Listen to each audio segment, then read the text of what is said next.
महानैवेद्यं मे ओंगां पुष्पं समर्पयामि ओंगां पञ्चदीपं समर्पयामि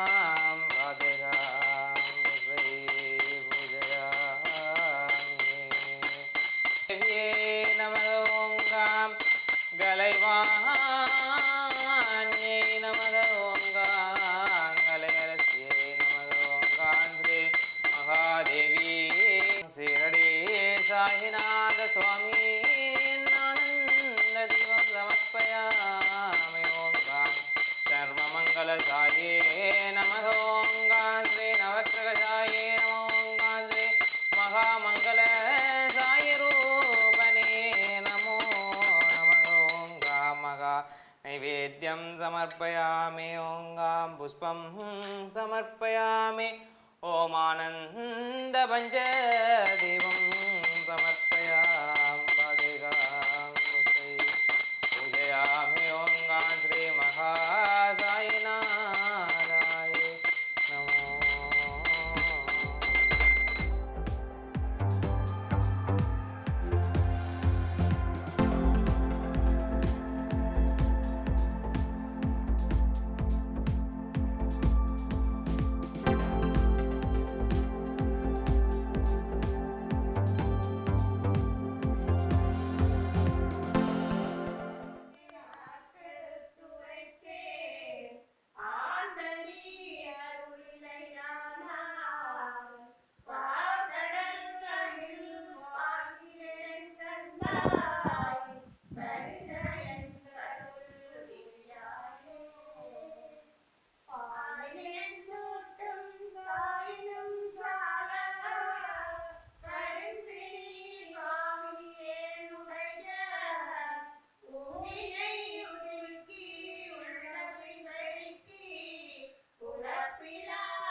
அனைவருக்கும் வணக்கம்.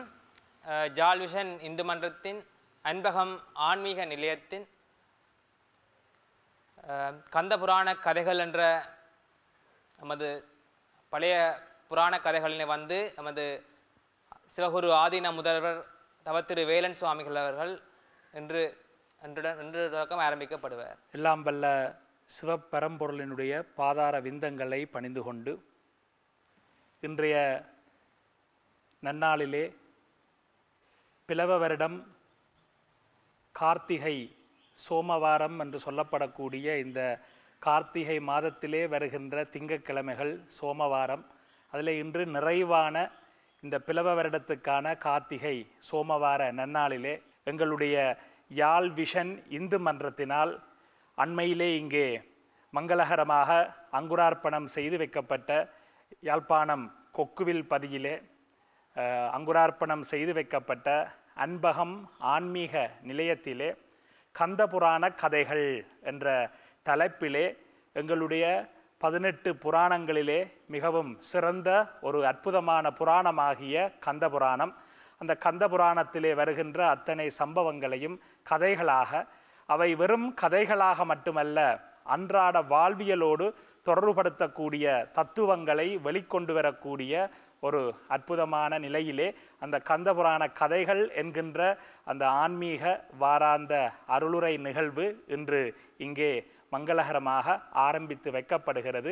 அடியேனுக்கு இறைவன் கொடுத்திருக்கின்ற இந்த பாக்கியத்துக்கு நன்றி சொல்லிக்கொண்டு இந்த நல்ல திருப்பணிகளை சிவப்பணிகளை ஆற்றி வருகின்ற எங்களுடைய அன்புக்கும் மதிப்புக்கும் உரிய திருமதி சுசீந்திரன் தம்பதியினர் யாழ்ப்பாணத்திலே கொக்குவில் பதியிலே அவர்கள் பிறந்து இன்று புலம்பெயர்ந்து வாழ்ந்தாலும் எங்களுடைய இந்த மண்ணிலே சைவத்தையும் தமிழையும் வளர்த்தெடுக்க வேண்டும்.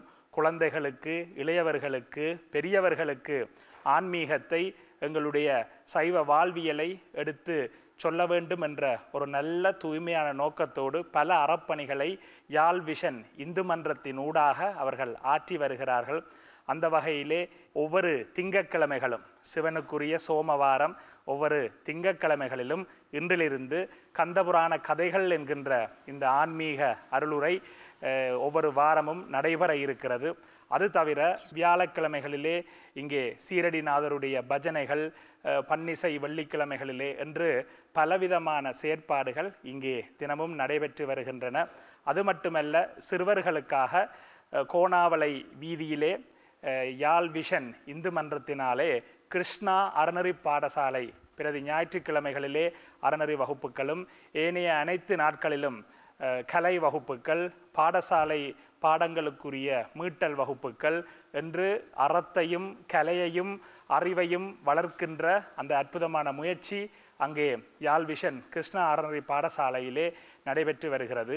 நீண்ட காலமாக நடைபெற்று வருகிறது. ஆகவே இவ்வாறான பல பணிகளை யாழ் விஷன் இந்து மன்றம் ஆற்றி வருகிறது.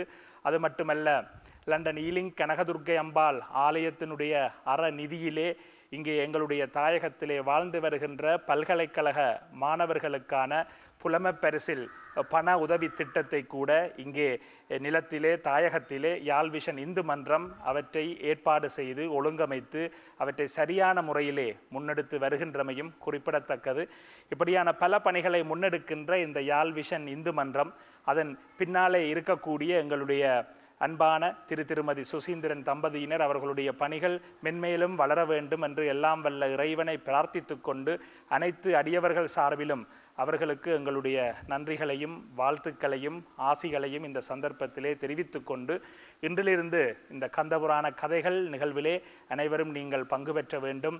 அது மட்டுமல்ல, இந்த வாராந்த கந்தபுராண கதைகள் அருளுரை ஐபிசி பக்தி தரிசனம் தொலைக்காட்சி ஊடாக பிரதி வெள்ளிக்கிழமைகளிலே காட்சிப்படுத்தப்பட இருக்கிறது.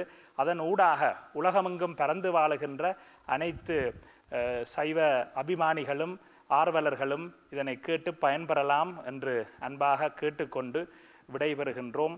ஓம் நம பார்வதி பதையே ஹரஹர மகாதேவா. உங்கள் அனைவரையும் நாங்கள் அன்போடு அழைக்கின்றோம் மண்டபத்துக்கு. அங்கே எங்களுடைய கந்தபுராண கதைகள் இப்பொழுது ஆரம்பமாகும். நன்றி. நீங்கள் தான் சொல்ல போகிறீங்க. போலாமா?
वक्रतुंड महाकाय सूर्यकोटि समप्रभ निर्विघ्नं कुरु मे देव सर्वकार्येषु सर्वदा.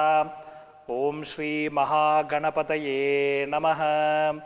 ओम सरस्वती नमस्तुभ्यं वरदे कामरूपिणी विद्यारंभं करिष्यामि सिद्धिर्भवतु मे सदा.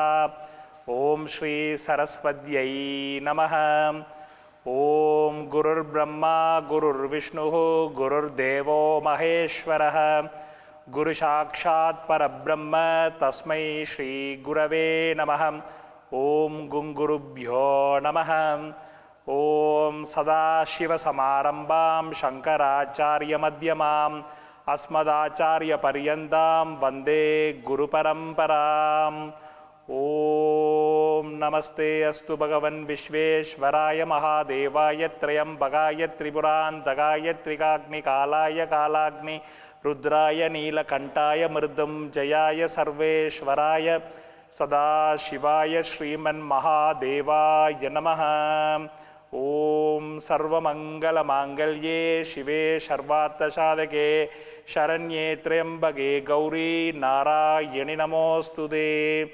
ஓம் கார்த்திகேயாய வித்மகே சக்திஹஸ்தாய தீமஹி தன்னோ ஸ்கந்த பிரச்சோதயாத்.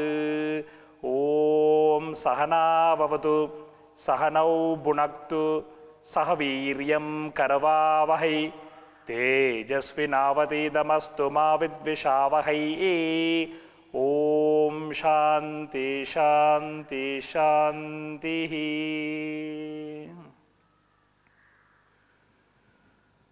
எல்லாம் வல்ல நல்லை கந்தப்பெருமானுடைய பாதார விந்தங்களை பணிந்து கொண்டு குரு பரம்பரையினுடைய பாதக்கமலங்களை வணங்கிக் கொண்டு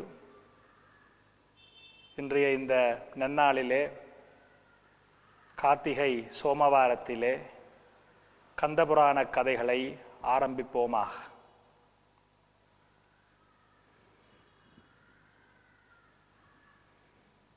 எல்லாம் வல்ல இறைவனுடைய திருவருளோடும் குருமார்களுடைய குருவருளோடும் இந்த கந்தபுராண கதைகளை நாங்கள் ஆரம்பிக்கின்றோம்.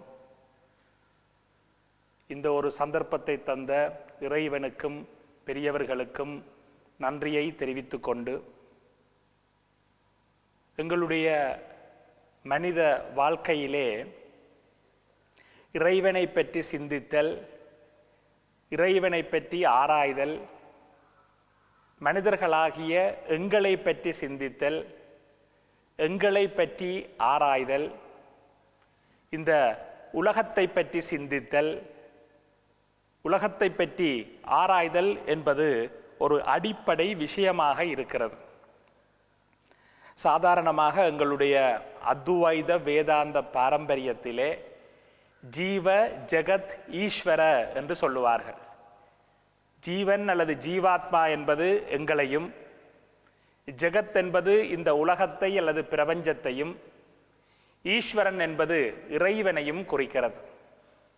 இதைத்தான் சைவ சித்தாந்த சாஸ்திரத்திலே பதி பசு பாசம் என்று சொல்கின்றோம். பதி என்பது இறைவனையும், பசு என்பது எங்களையும், பாசம் என்பது மாயை இந்த உலகத்தையும் குறித்து நிற்கிறது.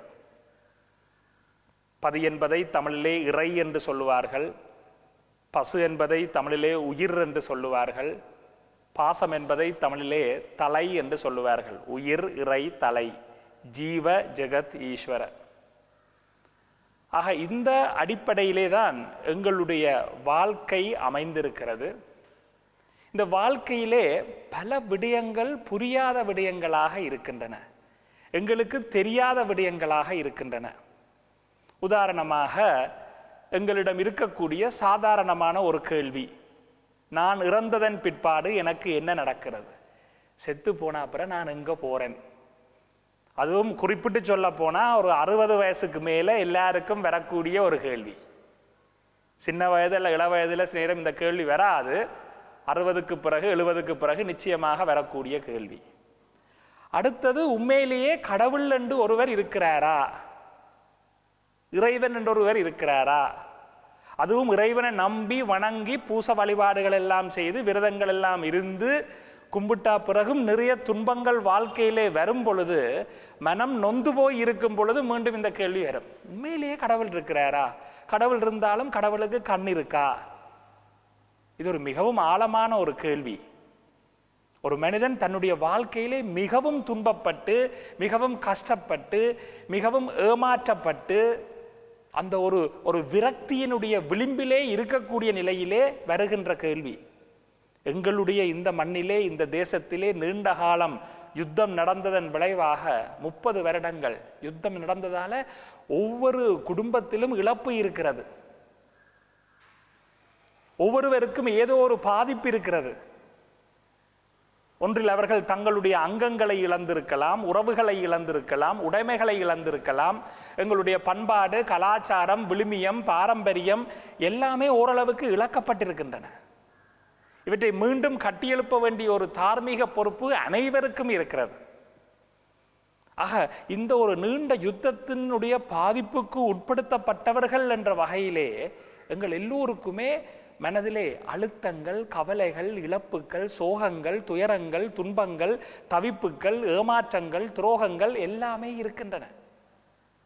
அப்ப இவையெல்லாம் ஏன் நடக்கின்றன? கடவுள் இதெல்லாவற்றையும் பார்த்து கொண்டிருக்கிறாரா என்ற ஒரு மிக பெரும் கேள்வி. கடவுள் இருக்கிறாரா? கடவுள் ஏன் இதெல்லாத்தையும் பார்த்து கொண்டிருக்கிறார்? கடவுள் நச்சா ஒரு நிமிஷத்திலேயே, ஒரு நிமிஷம் கூட தேவையில்லை, ஒரு வினாடி பொழுதிலேயே, ஒரு கணப்பொழுதிலேயே இவை எல்லாவற்றையும் இல்லாம செய்யலாமே. அல்ல உலகத்தில் இருக்கிற எல்லாரையும் நல்லவர்களாக கடவுள் வச்சிருக்கலாமே. கெட்டவர்களை, கெட்ட செயல்களை செய்ய தூண்டுவதும் அந்த கடவுள் தானே. இப்படி நீங்கள் யோசித்தால் பல கேள்விகள் வரும். சிறுவர்களை எடுத்தால், சிறு குழந்தைகளை எடுத்தால் வானத்தை பார்த்து யோசிப்பார்கள், இப்படியே எனக்கு சிறகுகள் முளைத்தால் நாம் பறந்து போனால் இந்த வானம் இப்படியே போய் எங்க முடியுது? இந்த பிரபஞ்சத்தினுடைய முடிவு எது? அகிலாண்ட கோடி பிரம்மாண்டங்கள், அதனுடைய ஆரம்பம், தோற்றம் எப்படி? இந்த உலகம் எப்படி உருவானது? முதலிலே யார் தோன்றினார்? சூரியனா, சந்திரனா, இந்த இயற்கையா? முதலிலே தோன்றின உயிரினம் எது? விஞ்ஞானம் தன்னால் முடிந்ததை ஆராய்ச்சி செய்கிறது. இன்றைக்கு செவ்வாய் கிரகத்தில் போய் மனிதன் வாழலாமா, அங்கே வாழ்க்கை முறைக்கு சாத்திய கூறுகள் இருக்குதா என்று விஞ்ஞானம் ஆராய்ந்து கொண்டிருக்கிறது. ஆனால் விஞ்ஞானத்துக்கும் ஒரு வரையறை இருக்கிறது. அப்போ ஒரு வரையறையிலே விஞ்ஞானம் தோற்று போய் விடுகிறது. அந்த வரையறையிலே விஞ்ஞானம் தோற்று போய்விட்டால் அதையும் தாண்டி விஞ்ஞானத்தாலே செல்ல முடியவில்லை. இந்த பிரபஞ்ச வெளி பிக் பேங் தியரியாக இருக்கலாம், ஆல்பர்ட் ஐன்ஸ்டைன் அவர்களுடைய ஸ்பெஷல் ரிலேட்டிவிட்டி தியரியாக இருக்கலாம், சார்பியல் கோட்பாடு, அதிநவீன பௌதீகவியலுடைய பல கோட்பாடுகள் ஒரு எல்லை வரைக்கும் சென்று அதற்கு மேலே செல்ல முடியாமல் நிற்கின்றன. அதே நேரம் அணுவை துளைத்து அதுக்குள்ளே ஆராய்ச்சி செய்து எலக்ட்ரான், புரோட்டான், நியூட்ரான் போன்ற துணிக்கைகளை கூட இன்று இன்னும் துளைத்து அந்த எலக்ட்ரான், புரோட்டான், நியூட்ரான் துணிக்கைகளை கூட துளைத்து இன்றைக்கு ஒரு துணிக்கையை கண்டுபிடித்திருக்கிறார்கள். அதற்கு கடவுள் துணிக்கை என்று பெயர் வைத்திருக்கிறார்கள். Code particle. ஹிக்ஸ் போசன் என்ற விஞ்ஞானி இதை முன்னெடுத்து இன்றைக்கு அந்த ஒரு ஆராய்ச்சி அந்த கடவுள் துணிக்கை என்ற அளவில் கோட் பார்ட்டிக்கிள் என்ற வரைக்கும் வந்து நிற்குது. அதுக்கு மேலே போக முடியாமல் நிற்குது. அப்போ பிண்டத்திலும் சரி, அண்டத்திலும் சரி, விஞ்ஞானம் தன்னுடைய எல்லைகளை விரித்தும் குறுக்கியும் ஒரு இடத்திலே வந்து முட்டுப்பட்டு தட்டுப்பட்டு நிற்குது. அதுக்கு மேலே அதனால் போக முடியவில்லை. அப்போ இப்படிப்பட்ட இந்த விஷயங்கள், அப்போ இவ்வளவு துன்பங்கள், இவ்வளவு கேள்விகள், இவ்வளவு குழப்பங்கள், விஞ்ஞானத்துக்குள்ள இவ்வளவு வரையறைகள், அப்போ உண்மைதான் என்ன? கடவுள் என்றா யார்? எங்க இருக்கிறார்? ஏன் இதெல்லாம் நடக்குது? நானே நீங்க வந்திருக்கிறேன், நான் இறந்த அப்புறம் எனக்கு என்ன நடக்க போகுது? என் கண்ணுக்கு முன்னாலேயே பலது நடக்குது. இதுக்கு என்ன காரணம்? அப்ப விஞ்ஞானமும் ஏனைய சாஸ்திரங்களும் கொஞ்சம் கொஞ்சம் விளக்கம் சொல்ல முயற்சித்தாலும் அதி அற்புதமான உண்மையை எங்களுடைய வேத சாஸ்திரங்கள், ஆன்மீக சாஸ்திரங்கள், ஆன்மீக நூல்கள் எடுத்து சொல்கின்றன. அப்ப பல ஆராய்ச்சி, இவர் இன்றைய நவீன காலத்தை நீங்க எடுத்துக்கொண்டால் கூட, இன்றைய நாங்கள் வாழ்ந்து கொண்டிருக்கிற காலத்தில் எல்லா வசதிகளும் இருக்கு. தொலைக்காட்சியில இருந்து, வானொலியில இருந்து, இன்றைக்கு இணையதளங்கள், வாட்ஸ்அப்பில் பார்த்து நேரம் முகத்தை பார்த்து கதைக்கலாம். வணக்கம், எப்படி இருக்கிறீங்கள்? இங்கே இருந்து கொண்டு உலகம் முழுக்க இருக்கிற எல்லா உறவுகளையும் நேரில் பார்த்து கதைக்கலாம். அந்தளவு வசதி இன்றைக்கு வந்துட்டு. இந்த இன்டர்நெட் டெக்னாலஜி, வைஃபை டெக்னாலஜி என்பதன் ஊடாக எல்லா தகவல்கள், எல்லா விடயங்களும் மிக விரைவில் எங்களுக்கு கிடைக்கக்கூடிய நிலை வந்திருக்கிறது. அது மட்டுமில்லை, எங்களுடைய வசதிகள், எங்களோட இருப்பிடமாக இருக்கலாம், உணவு வகைகளாக இருக்கலாம், எங்களோட போக்குவரத்தாக இருக்கலாம், எவ்வளவு வசதிகள் இன்றைக்கு இந்த தீநுண்மி கிருமி COVID-19 என்று சொல்லப்படுகின்ற இந்த கொரோனா கிருமி வந்து, இந்த நுண்மி கிருமி, சூக்ஷ்மமான கிருமி வந்து உலகளாவிய ரீதியில் பெரும் பாதிப்பை ஏற்படுத்தியிருக்கு. எல்லாரும் முகக்கவசங்களை அணிஞ்சு கொண்டு எங்களோட வாழ்க்கை முறையை நாங்கள் வாழ்ந்து கொண்டு இருக்கிறோம். அப்ப இன்றைய காலத்தில் இருக்கக்கூடிய நவீன எங்களுடைய சித்தர்கள், ஞானிகள், ஆன்மீக ஆராய்ச்சியாளர்கள் ஆராய்ந்தார்கள், அந்த காலத்துல ஒரு வசதியுமே இல்லை, ஆனா எல்லாரும் நிம்மதியா இருந்துச்சுன்னா. இந்த காலத்துல எல்லா வசதியும் இருக்கு. அப்ப விஞ்ஞானத்துல எல்லா வசதிகளும் இருந்தும் மனிதர்களுடைய மனதுல நிம்மதி இல்லை. அன்றைக்கு ஒரு வசதியுமே இல்லை, நிம்மதி இருந்தது. இது ஏன்? ஒரு மிக பெரும் கேள்வி. அந்த கேள்வியினுடைய, அந்த ஆராய்ச்சியினுடைய முடிவுதான் இந்த நிம்மதி என்பது, அமைதி என்பது, ஆனந்தம் என்பது, சந்தோஷம் என்பது, மகிழ்ச்சி என்பது வெளியில இல்லை, அது எனக்குள்ளே இருக்கிறது.